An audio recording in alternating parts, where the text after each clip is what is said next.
Welcome to the Executive Guide to Artificial Intelligence, an original content series from businessleaders.ai. This episode, the AI Business Canvas, is a technique that helps you create and communicate your AI strategy.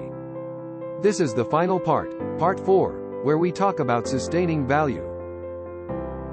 How will you know whether your AI innovation is successful? Just like any business investment or process, you need the right metrics. Let's categorize them as 1. Performance metrics, that let you measure how well your model is performing. 2. Engagement metrics, like rate of adoption of the AI application by customers, or customer satisfaction rates.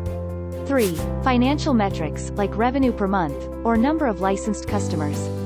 4. Utilization metrics, like number of queries or API calls made. To measure the performance of your AI model, let's look at an example. Suppose you lead a real estate company and are using an AI model to streamline your sales process. The model will use a public database to classify if someone is likely to buy a house. It's either yes or no, what we would term as a binary outcome. If the model determines yes, then a realtor follows up with the prospective buyer through a customized phone call. You have 100 tagged samples in your test dataset. Let's first understand what we term as a confusion matrix, which is a way of showing the results that you get after running your tests. We compare the actual tags, which we already know from our test database, with what our model testing resulted in, here shown as the predicted results. False positives are results that wrongly indicates a given condition exists, when it actually does not. Similarly, false negatives report that a condition does not hold. Look at the confusion matrix that resulted from our test. We now arrive at two key performance metrics, precision and recall. Precision equals number of true positives divided by the number of predicted positives, which include true positives and false positives. Hence, precision is 50 divided by 50 plus 7, resulting in 87.7%. Recall equals the number of true positives divided by the number of total positives, which include true positives as well as false negatives. Here, recall is 50 divided by 50 plus 3, which results in 94.3%. How do we interpret these results? In our example, a false positive results in wasted time for the realtors in following up, but a false negative results in wasted revenue opportunity, hence we would try to improve our recall rate. Other metrics like the F1 score, the true positive rate and true negative rate can also be calculated from this information. In other examples, especially when dealing with critical decisions such as in healthcare, false positives or negatives could be of vital importance. In tuning the model, you can try to focus on improving precision or recall to optimize towards a certain business goal. This was just a short introduction to AI metrics. Metrics can help you fine-tune and improve your AI model, as well as set thresholds for error detection and business usage.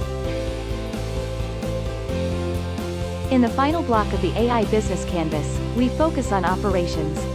This tells you how to get your AI model from the labs to the production environment, where customers can use it in real life.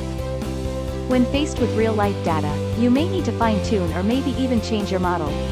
Also, once you get real-time data and changes in data, model decay could set in over time. In another episode, we have outlined MLOps, which provides you an automated and consistent way to make changes to your AI model. Questions to consider are: how will you integrate your model into an existing application or service? How will consumers consume the AI innovation, as a product, web service or application? Will the AI output plug into some action that the system will take? What is at stake if your AI model makes an incorrect decision?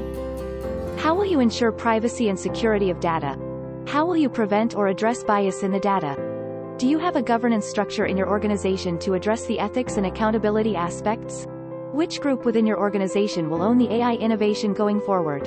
Who will be responsible for maintaining it? Can you explain your AI model? Look out for our upcoming episode on Explainable AI. Can you version your data to have consistent and reproducible results? How will you use the results and real-time data to improve your AI models and the value that you are delivering to customers?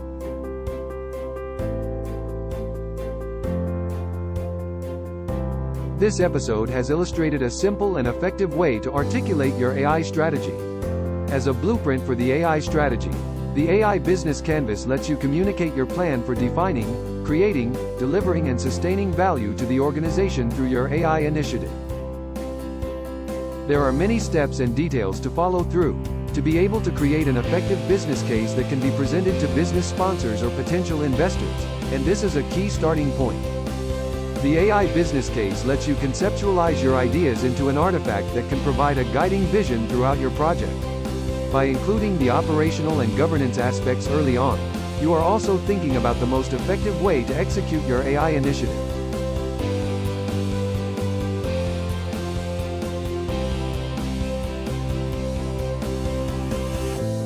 We hope you enjoyed this executive guide on the AI Business Canvas from businessleaders.ai. Remember, you can download and adapt this template for your own use under a Creative Commons Attribution license. Contact us at businessleaders.ai with any questions or comments. Hope to see you soon.